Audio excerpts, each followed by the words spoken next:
Bonjour à toutes et à tous et bienvenue dans Paris Je te quitte le podcast. Ici, nous donnons la parole à celles et ceux qui ont osé se lancer et franchir le pas d'une installation en région.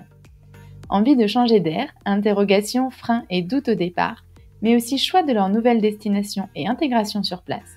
Ces ex-parisiens partagent avec nous leur expérience qui vous donneront, je l'espère, les clés pour oser quitter Paris et commencer une nouvelle vie. Embarquement immédiat pour la prochaine conversation. Aujourd'hui, j'ai le plaisir d'accueillir Morgan. Ce Parisien de naissance m'a d'abord expliqué pourquoi il a adoré passer les premières années de sa vie d'adulte dans la capitale. Il m'a aussi partagé les raisons qui l'ont amené un jour à la quitter. En effet, cet entrepreneur passionné et chef d'entreprise vit aujourd'hui à Troyes en famille.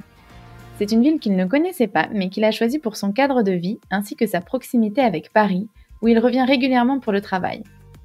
C'est une conversation riche et pleine d'enseignements que nous avons partagés et une belle leçon de vie sur les choix qu'il a fait pour aujourd'hui concilier une vie de famille épanouie avec son activité. Je vous invite vous aussi à les découvrir.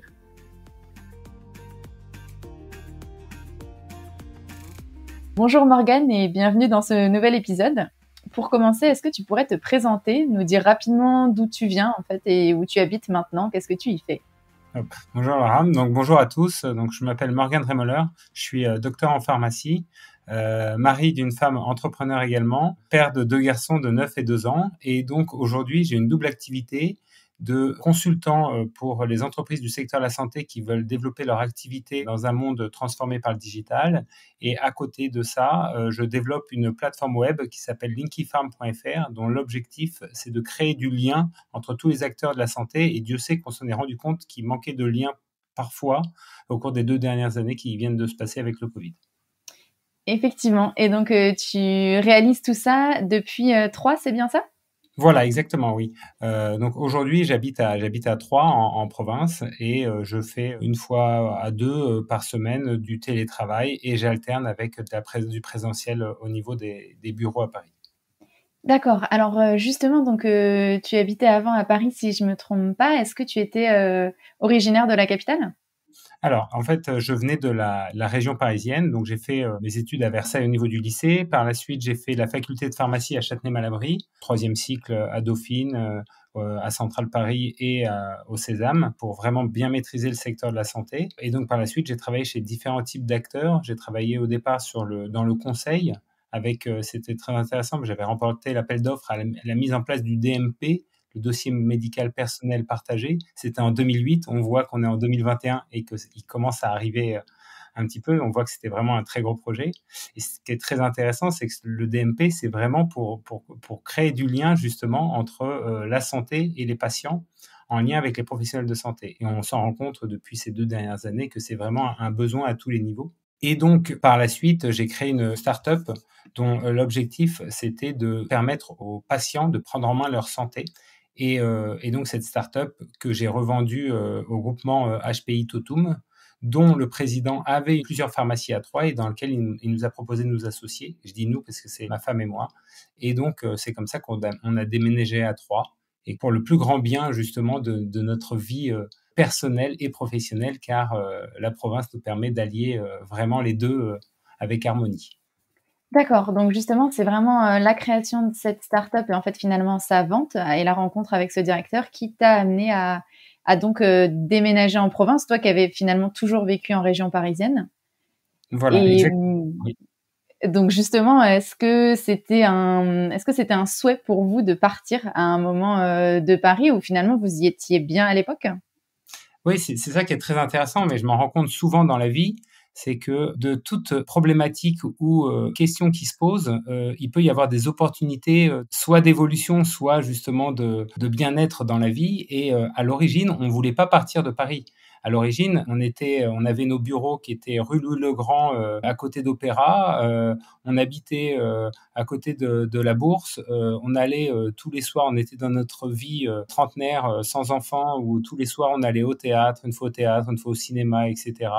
On était vraiment bien et donc en fait, on a eu cette possibilité justement de vendre notre start-up et ça tombait bien parce qu'au même moment, on a fait un enfant et donc au final, on s'est rendu compte que c'était vraiment parfait parce que la vie avec des enfants en dehors de Paris, ça a vraiment un autre parfum, quoi. Oui, donc toi, effectivement, c'était une vie, vraiment une vraie vie parisienne, épanouie avec tout ce qu'on peut avoir en termes de culture en plein cœur de la capitale. Donc, pour toi, c'était un vrai plaisir. Et donc, justement, le départ s'est fait, comme tu disais, sur une opportunité. Et justement, ça s'inscrit plutôt bien avec ce projet d'enfant. Résultat, le choix de 3, au final, s'est fait surtout par rapport à donc ce directeur de pharmacie que vous connaissiez. Est-ce que tu connaissais déjà la ville? Est-ce que vous y Alors aviez déjà justement, été? oui, je vais compléter parce que ce qui était très intéressant, c'est qu'il y a plusieurs entreprises qui, à l'époque, nous avaient proposé de nous racheter, d'acheter notre start-up. Bon, il y avait de la grande distribution, donc ça, on va laisser passer parce que c'était directement, on l'avait mis de côté, car nous, on est persuadés que la santé doit être gérée par les professionnels de santé pour les patients. Donc, un groupe qui n'est pas Leclerc, mais qui est son concurrent numéro un, que vous pouvez assez facilement identifier, avait proposé de nous racheter et on avait refusé. Et par contre, au milieu dans le secteur des pharmacies, il y avait deux groupements de pharmacies qui avaient proposé de nous racheter. Donc, il y avait Totum, HPI Totum, avec lequel on est parti, mais il y avait un autre groupement qui s'appelle Galien, qui était dans la région PACA. Et on s'est rendu compte, ma femme et moi, justement, dans notre prise de décision, on s'est dit, nous, on veut OK pour déménager de Paris. Il y a plusieurs points qui sont importants. C'est qu'il faut qu'on garde le lien avec nos amis et notre famille. Notre famille et nos amis qui sont dans la région parisienne principalement. Il se trouvait qu'à Bar-sur-Aube, à 1 heure de Troyes, il y avait mon grand-père. Et donc, c'était un des éléments complémentaires. Troisième élément, Troyes, c'est proche de Paris. En plus, c'est dans l'axe pour aller dans les Alpes et dans le sud, et clairement, ça nous permettait de gagner du temps pour aller à la montagne, car on est, ma femme et moi, des passionnés de montagne. Et dernier point, on voulait habiter vraiment juste à côté d'une gare pour qu'on puisse faire les allers-retours de manière assez facile entre notre maison et la région parisienne, quoi. Le Donc là, nouveau lieu de vie, ouais. C'est ça. voilà, Troyes, c'est clairement, au final, une des seules villes de France qui répondent à tous ces critères pour nous. Voilà. D'accord. Oui, c'est effectivement, chacun a ses propres critères, donc c'est important de les avoir bien définis de votre côté et d'avoir pu faire votre choix en conséquence. Alors justement, c'était donc le choix de Troyes s'est fait. Tu dis que la proximité avec Paris était importante à conserver parce que vous vouliez justement, vous seriez amené, vous le saviez, à retourner sur Paris pour travailler. Pour vous, c'était un poste à mi-temps entre Paris et Troyes? Oui, en fait, ce qui se passe, c'est qu'au début, on travaillait à plein temps à Troyes, mais on savait très bien que les transferts entre Paris et Troyes allaient se faire, on va dire, de manière assez régulière au niveau familial, entre que ce soit mes parents ou les parents de ma femme et nous, ou même nos frères et sœurs, nos amis. Donc, on savait qu'il fallait que ce soit pas loin de Paris si on voulait maintenir le contact. Après, l'autre élément qu'on s'était dit, c'est que ma femme et moi, qui sommes tous les deux assez entrepreneurs, on savait très bien que on n'allait pas faire toute notre carrière professionnelle dans les pharmacies à Troyes. D'accord, Donc, il y avait d'autres possibilités derrière. voilà, exactement. Donc, on s'était dit, ah bah tiens, bah ça c'est vraiment en fait une bonne adéquation. Clairement, quand on voit l'équilibre de vie entre la vie à Troyes avec du travail de temps en temps à Paris et la vie parisienne, il y a vraiment, enfin pour moi, le rapport bénéfice risque est clairement avantageux, quoi.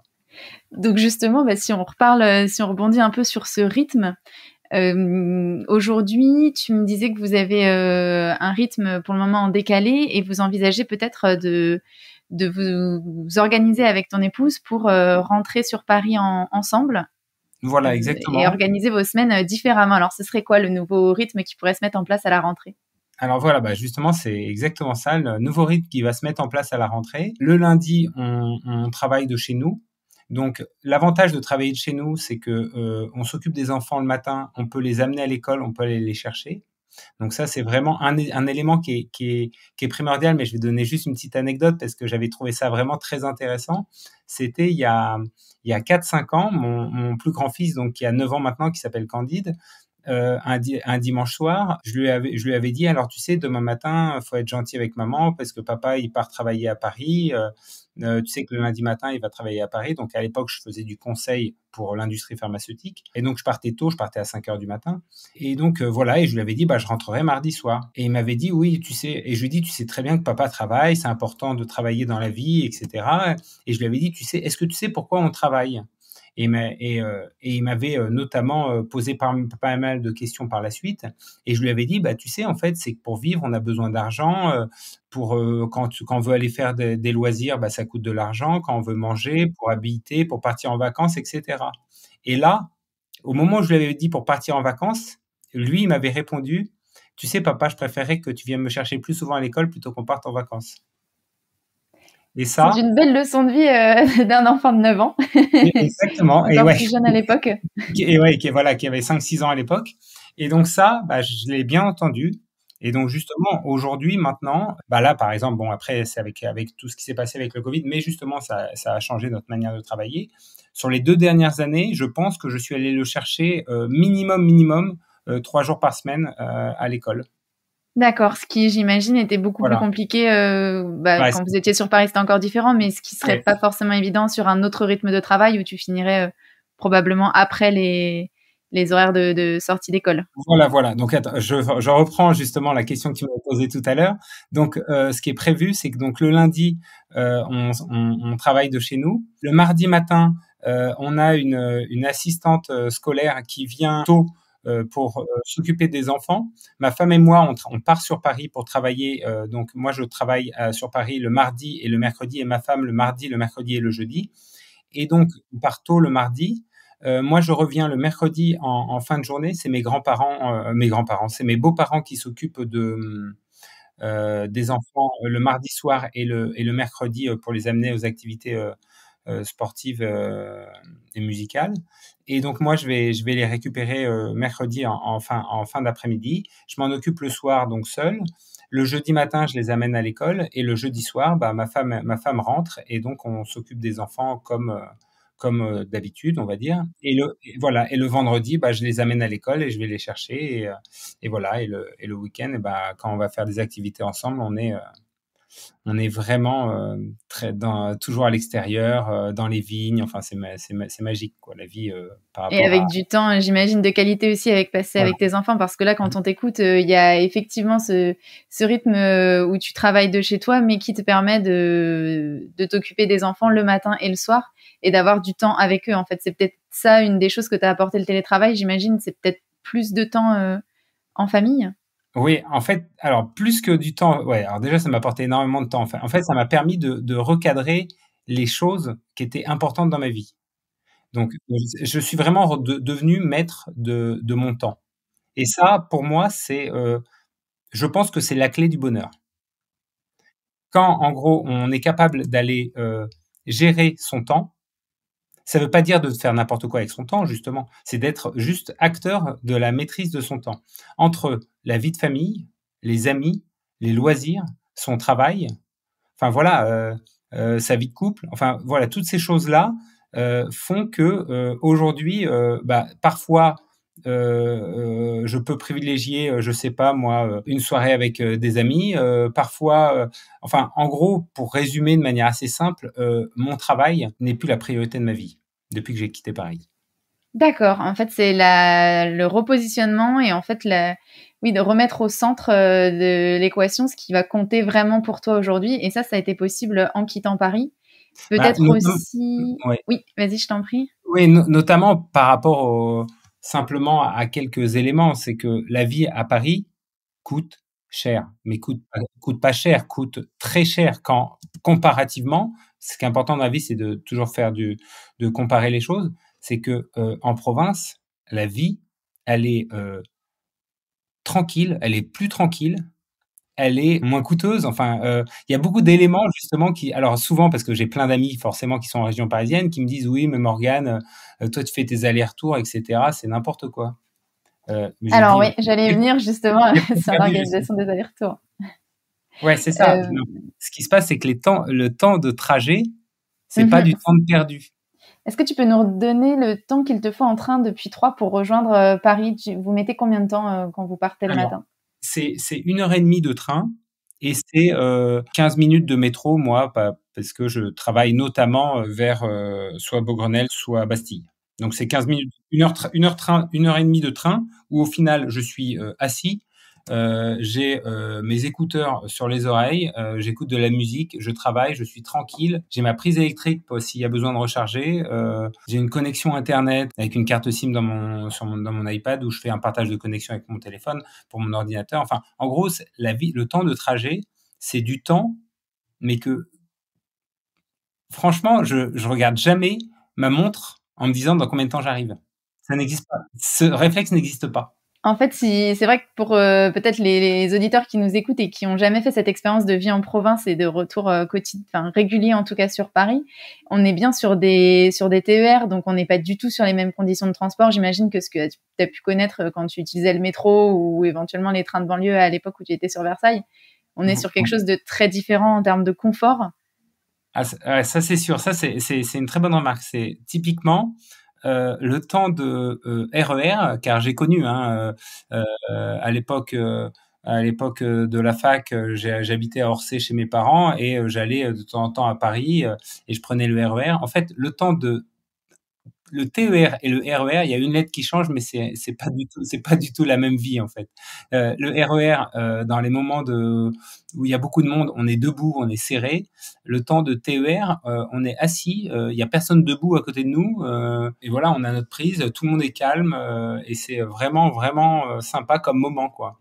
En Et fait, c'est ça, c'est ce que tu m'expliquais en aparté tout à l'heure, c'est on est vraiment sur un temps extrêmement productif pour toi et tu es déjà dans ta journée de travail quand tu es dans le train en fait ou quand tu en reviens le soir. ouais, et alors justement, ce qui est très intéressant, au niveau de la productivité de travail, c'est démultiplié, on va dire, par rapport à un moment de travail dans un bureau ou quand il y a du monde autour de nous qui nous dérange, qui peuvent nous déranger dans notre activité euh, qu'on est en train de réaliser. Mais il y a d'autres éléments. C'est que moi, mon temps de trajet, je m'en sers. Donc, je me fais jamais déranger par le téléphone. Souvent parce que, on capte mal le téléphone entre Paris et Troyes, mais également parce que je dédie ce temps à des activités qui sont bien précises. Typiquement, je peux très bien me dire, ah bah tiens, là, pendant 1 heure et demie, eh ben, je vais me lire tel livre. Ah bah tiens, j'ai vu qu'il y avait un podcast intéressant sur tel sujet. Ah bah tiens, j'ai vu une vidéo sur TED qui pouvait être vachement bien. Ah bah tiens, ça serait intéressant que j'organise mes emails parce que mes emails, ça fait longtemps que je les ai pas organisés. Enfin voilà, tout ce temps-là, en gros, c'est du temps pour soi. Et c'est un temps de veille aussi pour toi qui te permet de te tenir au courant, j'imagine, des actualités de ton secteur, qui te permet de te tenir au courant des sujets qui t'intéressent et que Voilà, tu exactement. peux voilà, Et veiller. en gros, ce que j'essaye de faire, c'est le temps du matin quand je fais l'aller-retour. En fait, je fais l'aller-retour une fois par semaine. Donc, quand je vais à Paris, c'est le matin. Donc, ce temps justement d'1 heure et demie le matin, je m'en sers surtout pour me faire de la productivité, car les horaires du matin, pour moi, sont les horaires où je suis le plus productif. Le temps de retour le soir, je m'en sers énormément comme inspiration, comme OK, est-ce que je suis vraiment en adéquation à tous les niveaux? Est-ce que tout ce que j'ai pu faire cette semaine répond vraiment aux enjeux que je me fixe dans ma vie au boulot, quoi? Est-ce que justement le business plan de ma société Linky Farm, je l'ai bien mis à jour? Enfin voilà, c'est vraiment du temps pour se poser. Et c'est vrai qu'on a peu de temps pour se poser, pour se dire est-ce que là on est bien? Et ce temps de trajet, bah, c'est un temps justement pour soi où on peut faire ce qu'on veut. Et Dieu sait que de pouvoir faire ce qu'on veut, ça participe à la gestion de son temps, quoi. Oui, effectivement, donc là, je comprends bien qu'au final, ce frein que peut-être pourraient avoir, justement certaines personnes qui nous écoutent de se dire: «Mais moi, j'ai pas du tout envie de faire, trop de temps de trajet». Donc déjà, il existe des villes à proximité de Paris, là, 1 heure et demie, finalement, c'est ce que font certaines personnes, comme temps de trajet sur la région parisienne, quotidiennement. Et comme tu dis, est-ce que quand tu parles de cette organisation de journée, moi, ça me donne envie de t'interroger sur le télétravail et en tout cas ce que ça t'a permis de comprendre au niveau de l'organisation de tes journées. Tu disais que ça t'a permis de comprendre à quel moment tu vas être le plus productif, à quel moment tu vas pouvoir dédier telle tâche. Dans Oui, quoi le télétravail change l'organisation de ta journée, en fait, par rapport à ce que tu as pu connaître en bureau à une époque? en fait, ce qui se passe, c'est ça qui est très intéressant, c'est que le télétravail permet de pouvoir mieux s'analyser soi-même, mieux se connaître. car on est entre guillemets moins encadré. On n'est pas dans un bureau posé avec les gens à côté qui, je sais pas moi, décident de faire des pauses à des moments ou viennent discuter avec nous à des moments, etc. Là, c'est vraiment nous qui maîtrisons le temps. Donc c'est toute la difficulté d'aller maîtriser son temps, car maîtriser son temps peut potentiellement faire que on passe du temps sur des choses qui sont moins importantes et sur lesquelles on peut traîner.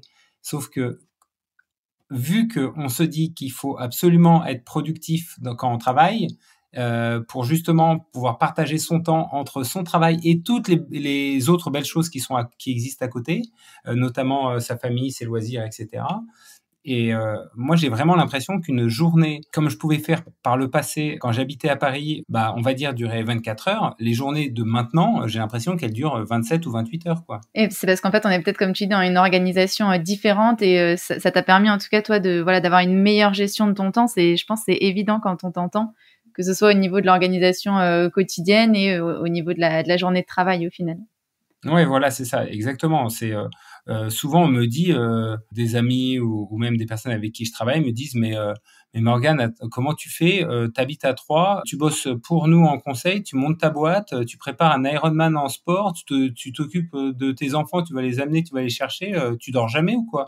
Mais faut pas croire ça justement. Non, c'est juste que mon organisation de vie fait que je peux faire toutes ces choses-là, car j'organise ma vie moi-même. Et c'est pas quelqu'un qui organise ma vie. Oui, donc ça, effectivement, ouais, j'entends bien ces différences. Alors justement, si on s'attarde un petit peu sur ce qu'il y a en dehors de ta vie aujourd'hui, en dehors du travail, quelles sont en tout cas les choses que tu as découvertes? Tu nous disais que tu connaissais pas trop avant d'y habiter. Les choses que tu as pu découvrir sur place, tu as l'air plutôt passionné par le sport. Est-ce que c'est des choses que tu pratiques encore aujourd'hui à Troyes, que tu pratiques différemment peut-être avec la nature à proximité?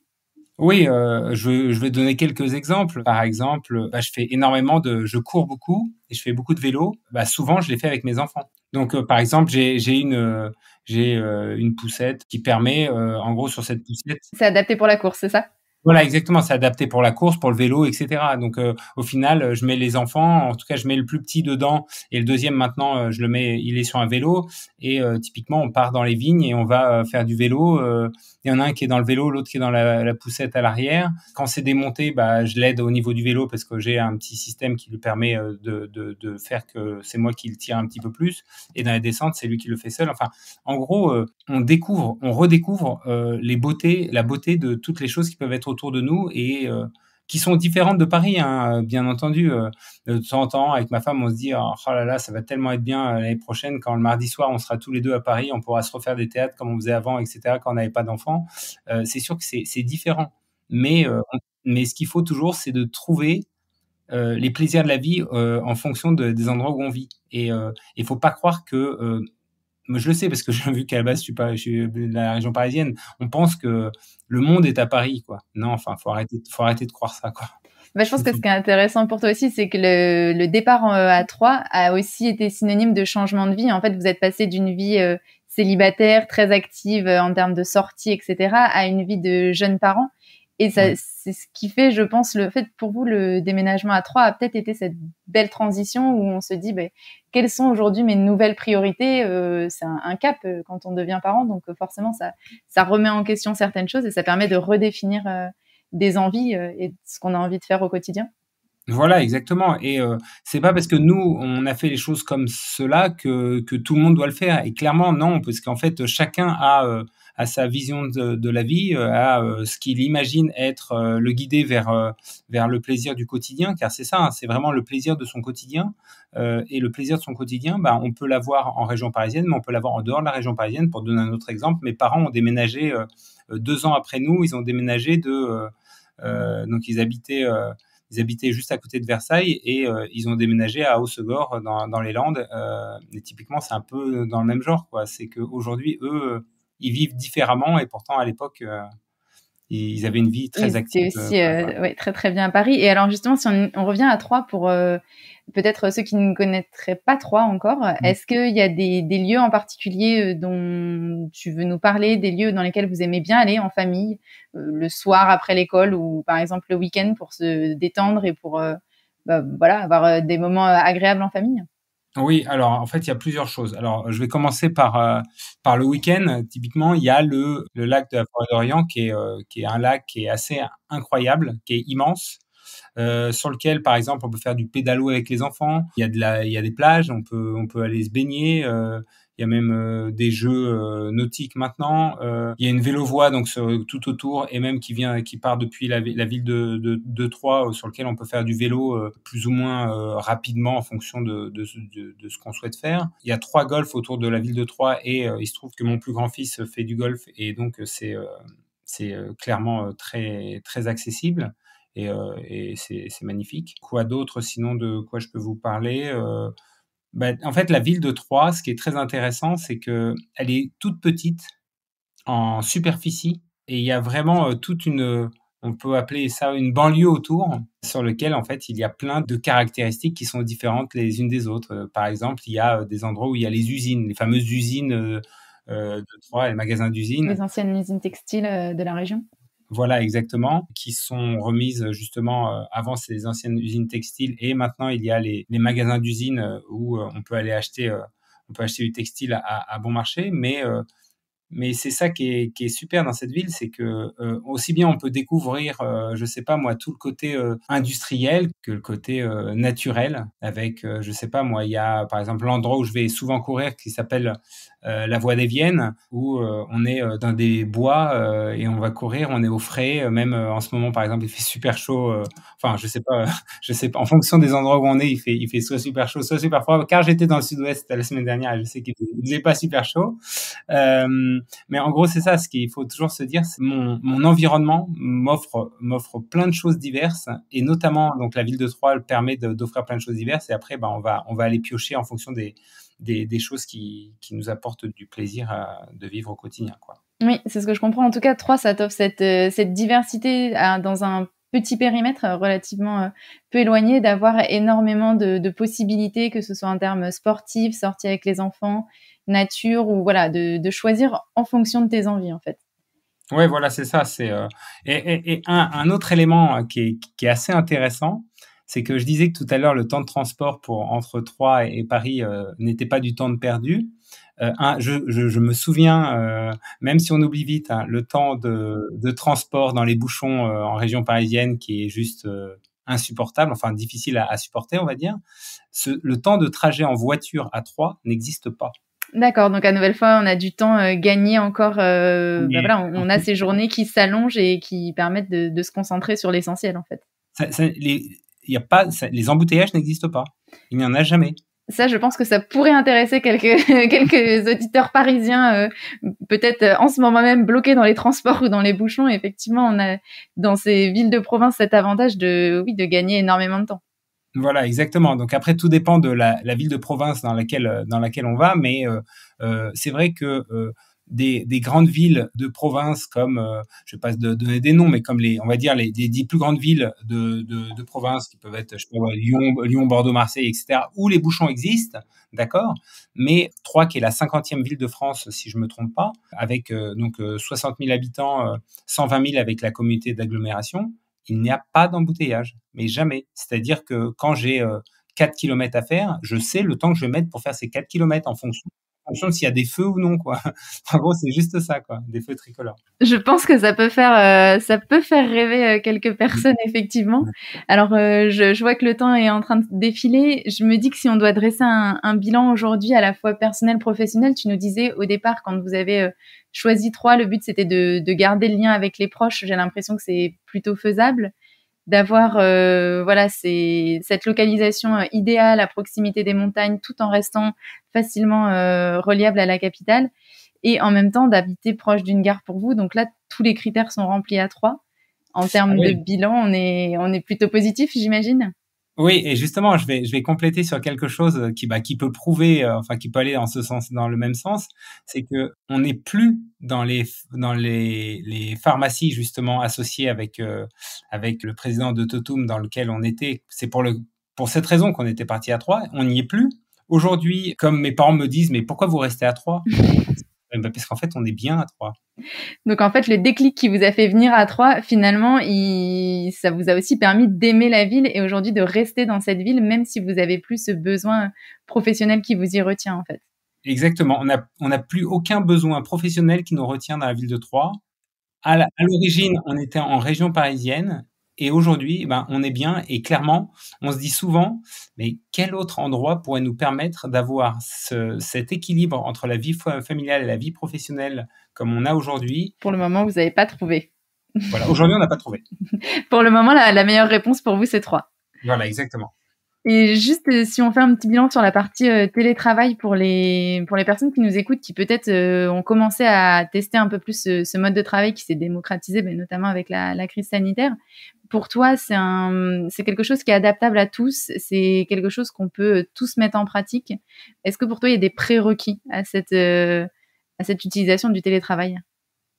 Alors, selon les professions, c'est plus ou moins réalisable. Donc ça, j'en ai conscience. Quand on doit gérer, par exemple, un commerce, forcément, c'est compliqué d'aller faire du télétravail car il faut être quand même sur le point de vente. Enfin voilà. Après, ça dépend du métier qu'on exerce. En revanche, je suis persuadé qu'une partie de son activité professionnelle peut et doit se faire en télétravail pour le bien-être de la vie. Oui, familial. Pour toi, l'équilibre, en tout cas, ce que ça t'a permis de retrouver cet équilibre et cette organisation du temps dont aujourd'hui tu es totalement maître, pour toi, c'est ça le grand avantage et peut-être c'est le mot pour éventuellement certains chefs d'entreprise qui pourraient nous écouter et qui seraient en train de se questionner sur la mise en place du télétravail. Pour toi, c'est du bénéfice à tous les niveaux. C'est du bénéfice à tous les niveaux. Par exemple, sur mon activité d'entrepreneur, j'ai 3 personnes qui travaillent avec moi, qui sont, elles, aujourd'hui en région parisienne. D'accord. Qui sont en télétravail, donc que je vois qu'une fois par semaine. Mais en fait, en permanence, je sais précisément comment elles avancent. Je dis elles parce que c'est 3 filles. Je sais en permanence comment elles avancent dans leur travail, car aujourd'hui, il y a plein d'outils de gestion de tâches qui permettent de voir que tout avance correctement et je leur fais pleinement confiance. Par exemple, donc moi là, je suis en vacances. Sur les 3 filles, il y en a 2 qui sont en train de travailler, qui sont en région parisienne, mais j'ai même pas besoin d'aller regarder ce qu'elles font ni quoi que ce soit pour vérifier que tout avance bien. Je le sais par défaut, car j'ai des applications, une application Monday pour donner un exemple d'outil qu'on peut utiliser en télétravail qui vraiment est extraordinaire, qui permet vraiment d'aller organiser la gestion de projet de manière simple, collectif, à distance. Oui, effectivement, ça c'est vrai que le développement des outils, ça pourrait être effectivement la bonne conclusion de dire effectivement ce développement des outils numériques qu'on a aujourd'hui à notre disposition nous permet d'avoir un télétravail extrêmement efficace. La prochaine étape, c'est peut-être de les convaincre elles aussi de venir à Troyes après t'avoir écouté, ce sera peut-être leur envie. En tout cas, c'est ce que je souhaite pour la plupart de nos auditeurs. Oui, alors justement, après, ce que je dis toujours, c'est moi, c'est la ville de Troyes.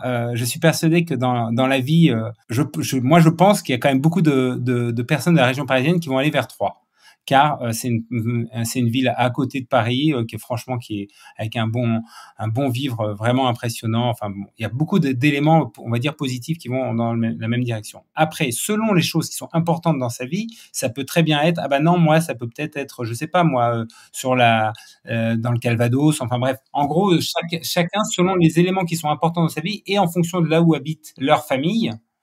Qui peuvent être les grands-parents, les oncles, les tantes, etc., c'est peut-être un autre endroit. En tout cas, ce qui est sûr, c'est qu'aujourd'hui, je connais beaucoup de personnes qui sont parties de Paris pour aller... J'ai ma sœur qui est partie de Paris pour aller à Bordeaux, j'ai mes parents qui sont partis pour aller à Hossegor, j'ai ma meilleure amie... enfin bref, en gros, j'en ai plein, je pourrais en citer beaucoup. J'ai plein d'exemples avec beaucoup de villes. Et voilà, j'ai des amis qui sont à Troyes et que je connaissais pas à Paris et pourtant qui étaient à Paris avant. Et la conclusion, c'est peut-être ça, c'est au final bien définir ses envies, définir ses besoins. Et c'est ce qui, pour toi, a permis d'arriver à Troyes, mais qui permettra à chacun, au final, de s'installer dans la ville qui lui convient.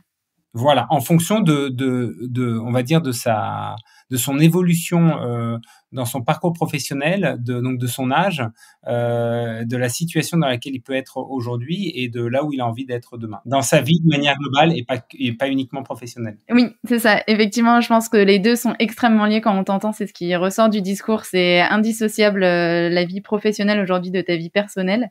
Et effectivement, ça donne envie et ça fait, je trouve, une belle conclusion pour cet échange vraiment intéressant.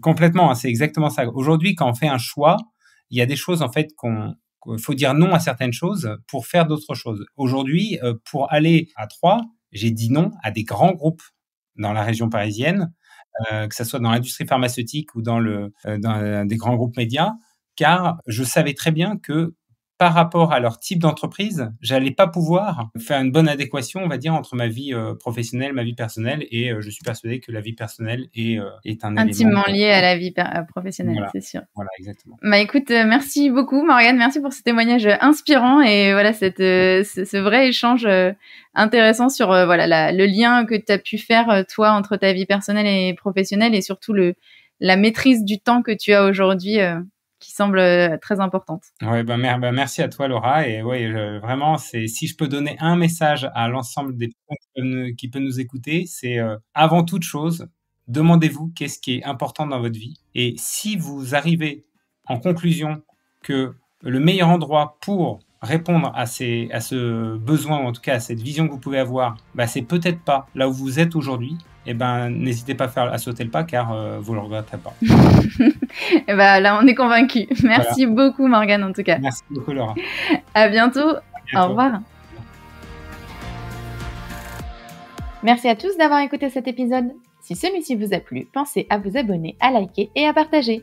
Pour ma part, j'espère avoir le plaisir de vous retrouver très vite en compagnie d'un ou d'une ex-parisienne dont le récit vous offrira, j'en suis sûre, une nouvelle source d'inspiration pour vous aussi réaliser votre propre projet d'installation en région. D'ici là, vous pouvez nous rejoindre sur nos réseaux sociaux, Facebook, Instagram et LinkedIn, @ParisJeTeQuitte, ou vous rendre sur notre site parisjetequitte.fr. Vous y trouverez toutes les informations sur les territoires qui vous intéressent, la recherche d'emploi ou de logement. À bientôt dans Paris Je te quitte le podcast.